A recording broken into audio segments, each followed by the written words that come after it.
నేపాల్లో ఉద్రిక్తకర పరిస్థితుల మీద విశ్లేషణ చేస్తూ వీకెండ్ కమెంట్ బై ఆర్కేలో రాధాకృష్ణ గారు జగన్మోహన్ రెడ్డి కేసులను కూడా ప్రస్తావించినటువంటి నేపథ్యంలో నేపాల్లో ఉద్రిక్తకర పరిస్థితులకి జగన్మోహన్ రెడ్డి కేసులకి సంబంధం ఏంటి అనేది మనం పూర్తి స్థాయిలో విశ్లేషణ చేసుకుందాం. ప్రస్తుతం మనతో పాటున్నారు ప్రముఖ రాజకీయ విశ్లేషకులు, ప్రముఖ సీనియర్ జర్నలిస్ట్ సిఎస్ రావు గారు. వారితో మాట్లాడదాం. సార్ నమస్తే. సార్ నమస్తే. నేపాల్లో తలెత్తినటువంటి ఉద్రిక్తకర పరిస్థితుల్ని విశ్లేషణ చేస్తూనే వీకెండ్ కమెంట్ బై ఆర్కేలో రాధాకృష్ణ గారు జగన్మోహన్ రెడ్డి కేసులను కూడా ప్రస్తావించారు. ఏంటి సార్ అసలు నేపాల్లో తలెత్తినటువంటి పరిస్థితులకి జగన్మోహన్ రెడ్డి కేసులకి సంబంధం ఏంటి అంటే ఏం చెప్తారు? ఇప్పుడు ఆయన రాసినటువంటి వీకెండ్లో మొత్తం విశ్లేషణ చాలా మంది చదివి ఉంటారు.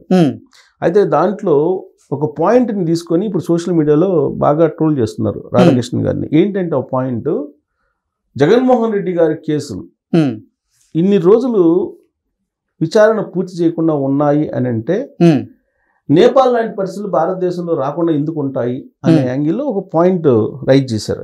ఓకే, ఆ పాయింట్ని సోషల్ మీడియాలో వైరల్ చేస్తున్నారు. ఇప్పుడు అసలు నేపాల్లో ఉండేటువంటి పరిస్థితికి జగన్మోహన్ రెడ్డి గారి కేసులకు సంబంధం ఏంటి అన్నట్టుగా ప్రశ్న చేస్తున్నారు. అసలు నేపాల్లో ఎందుకు ఆ పరిస్థితి వచ్చింది? పొలిటీషియన్స్ని ఎమ్మడిబడి కొట్టారు కదా, ప్రైమ్ మినిస్టర్ని కొట్టారా? దొరికిన మంత్రిని దొరికినట్టు కొట్టారా? ఎవరిని వదలలేదు కదా, ఎవరిని దొరికితే వాళ్ళని కొట్టారు పొలిటీషియన్స్ని. కారణం ఏంటి? అవినీతికి వ్యతిరేకంగా ఒక ఉద్యమాన్ని, ఒక స్వచ్ఛంద సంస్థ తీసుకొచ్చింది అక్కడ ఫస్ట్. అది పెద్ద ఎత్తున అది ప్రచారంలోకి వెళ్ళింది. అవినీతి చేసేటువంటి వాళ్ళ మీద ఒక యుద్ధాన్ని చేశారు. ఆ యూత్ మొత్తం కూడా రోడ్ల మీదకి వచ్చారు. సోషల్ మీడియా వేదికగా చేసుకుని వైరల్ అవుతుంది. ఈ నేపథ్యంలో పొలిటీషియన్స్ ఏం చేశారు? వాళ్ళ చేతుల్లో అధికారం ఉంది కదా అని చెప్పి సోషల్ మీడియాని బ్యాన్ చేశారు. అంటే సమాచారాన్ని షేర్ చేసుకోకుండా. దాంతో పుండు మీద కారం చల్లినట్టు పరిస్థితి అయింది అక్కడ ఉండేటువంటి యూత్కి. జన్ జెడ్ అంటే ఆల్మోస్ట్ 26 years లోపలంతా వాళ్ళు ఇంకా తిరగబడ్డారు. ప్రజలు తిరగబడితే వ్యవస్థలు ఏం చేయలేవు అనేది ఉదాహరణ. నేపాల్ లాస్ట్కి మిలిటరీ దిగినా కానీ కంట్రోల్ రాలేదు కదా. అవును. సో ఎట్టకేలకు సరే ఎవరినో మిలిటరీ సంబంధించినటువంటి రిటైర్డ్ వాళ్ళని జడ్జిని ఏదో పెట్టినట్టున్నారు అక్కడ. ప్రస్తుతానికి సద్దుమడిగింది. అయితే అది రావడానికి కారణం ఏంటి? అవినీతికి వ్యతిరేకంగా పోరాటమే కదా. అక్కడ ఉండేటువంటి పొలిటీషియన్స్ అవినీతి తట్టుకోలేక అక్కడ ఉండేటువంటి ప్రజలు తిరగబడ్డారు. ఇక బంగ్లాదేశ్ పరిస్థితి తీసుకున్నాం. ఈ మధ్యకాలంలో బంగ్లాదేశ్ కూడా తగలబడింది కదా. బంగ్లాదేశ్లో కూడా అక్కడ విధానపరమైన నిర్ణయాలు, రిజర్వేషన్లకు సంబంధించిన విధానపరమైన నిర్ణయాలు తీసుకునేటువంటి క్రమంలో వచ్చినటువంటి ఒక యుద్ధం. ఆ దేశ ప్రధాని పరారైపోయింది. ఆవిడ వచ్చి ఇండియాలో తలదాచుకుంది. అవునా? సో శ్రీలంకను చూసాం మనం ఆ మధ్యకాలంలో. శ్రీలంక అధ్యక్షుడిని ఇంటికి పోయి తగలబెట్టారు, లోపల పోయి జనం. అంటే పబ్లిక్ జనం నుంచి తిరుగుబాటు వస్తే ఈ వ్యవస్థలు ఏమీ పనిచేయవు, చట్టాలు ఏం పనిచేయవు, రాజ్యాంగం ఏం పనిచేయదు అనేదానికి ఉదాహరణ ఈ మన భారతదేశం చుట్టూ సరిహద్దుల్లో ఉన్నటువంటి దేశాల యొక్క పరిస్థితులే ఉదాహరణగా మనం చెప్పుకోవచ్చు. ఇంకా ప్రపంచవ్యాప్తంగా చాలా చోట్ల జరిగినాయి అలాంటివి. దాన్ని మెన్షన్ చేస్తూ మనకి భారతదేశంలో కూడా కొన్ని జరిగాయి అని చెప్పి 2 ఇన్సిడెంట్స్ని కోట్ చేశారు. అప్పుడు కూడా ఇక్కడ ఉండేటువంటి రాజ్యాంగం వ్యవస్థలు ఏం చేయలేకపోయి ప్రజలు తిరుగుబాటు వస్తాయి. ఏ సందర్భంలో? ఇందిరాగాంధీ ఎమర్జెన్సీ పెట్టిన రోజుల్లో ప్రజలు తిరగబడ్డారు. అప్పుడు ఏం చేసింది ఇందిరాగాంధీ? ఏం చేయలేకపోయారు అనేది ఒకటి. 2, రామారావు గారిని ముఖ్యమంత్రి పదవి నుంచి ఇక్కడ ఉండేటువంటి గవర్నర్ రామ్లాల్ అప్పుడు ఆయన్ని దించేసి ఆయన నాదెండ్ల భాస్కర్ రావుని ఎక్కించారు. దాంతో ప్రజలందరూ తిరగబడ్డారు. అప్పుడు కూడా ఏం చేయలేకపోయినాయి వ్యవస్థ, ఉండేటువంటి వ్యవస్థలు. దాంతో అప్పుడు తలొగ్గి మళ్ళీ రామారావు గారిని ముఖ్యమంత్రిని చేసేంత వరకు ప్రజలు తిరగబడ్డారు. అంటే ప్రజా తిరుగుబాటు ఏ విధంగా ఉంటుంది అనేదానికి భారతదేశంలో ఉండేటువంటి ఈ 2 సంఘటనలు కూడా ఆయన కోట్ చేశారు. అంటే ప్రజలు తిరగబట్టడం మొదలు పెడితే చాలా దూరం వెళ్తుంది. సో ఇప్పుడు జగన్మోహన్ రెడ్డి గారి కేసులు ఉన్నాయి. ఈ కేసులకు సంబంధించి సుప్రీంకోర్టు క్లియర్గా చెప్పింది 1 year లోపల కంప్లీట్ చేయమని. రాజకీయ నాయకులకు సంబంధించిన కేసులు ఏవైనా సరే నేరానికి సంబంధించినవి కానీ ఆర్థిక నేరాలు కానీ ఏవైనా సరే వాటిని 1 year లోపల పరిష్కరించమని చెప్పి సుప్రీంకోర్టు చెప్పింది కదా. కానీ ఇప్పటి వరకు కూడా పరిష్కరించలేదు.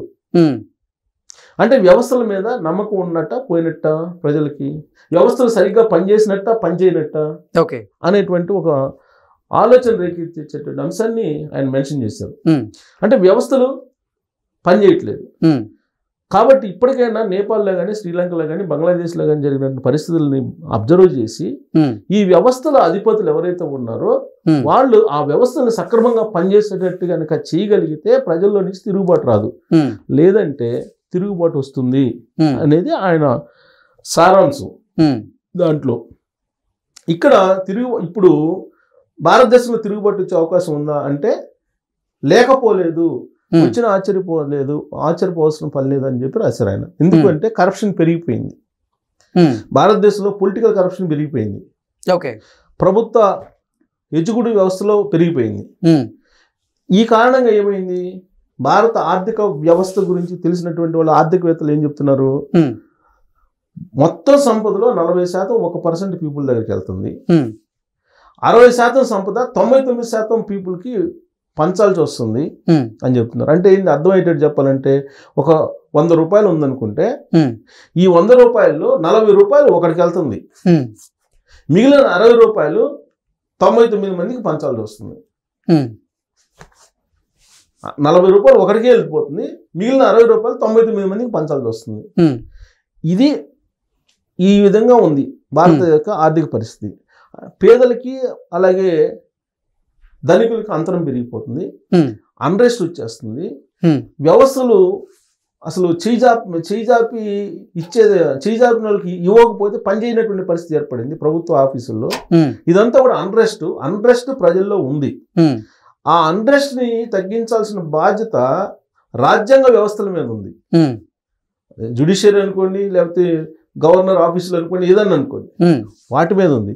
అవి కనుక సరిగ్గా పనిచేయకపోతే మనం భారతదేశంలో కూడా అలాంటి భారతదేశంలో ఉండేటువంటి చాలా మంది ప్రజాప్రతినిధులకు సంబంధించినటువంటి కేసులు ఇప్పటికి కూడా కోర్టులో పెండింగ్ లో ఉన్నటువంటి నేపథ్యంలో దాన్ని ప్రశ్నించేటువంటి అవకాశం స్పష్టంగా ఉందంటారు. అయితే ఉంది కదా, ఇప్పుడు సుప్రీంకోర్టు ఆర్డర్ చేసినా కానీ దాన్ని పెండింగ్ లో పెట్టి ఇది ఎన్ని రోజులు నడుపుతారు? అంటే ఆ వ్యవస్థ మీద నమ్మకం పోతుంది ప్రజలకి.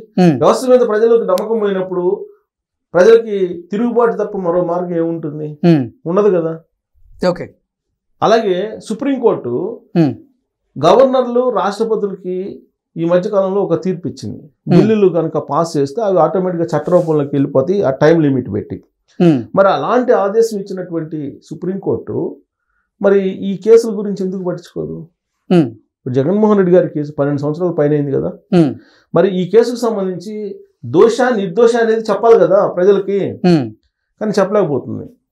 మరి అలాంటప్పుడు ప్రజలు తిరగబడతారు కదా అని ఆయన క్వశ్చన్ చేస్తూ నేపాల్ సంఘటనకి జగన్మోహన్ రెడ్డి గారి కేసులకి కొంత సారూప్యత ఉంది అన్నట్టుగా రాశారు.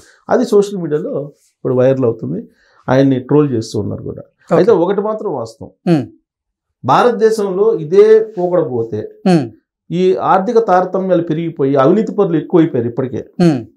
ఇదే కనుక కొనసాగితే లేనోడు ఎప్పుడో తిరగబడతాడు.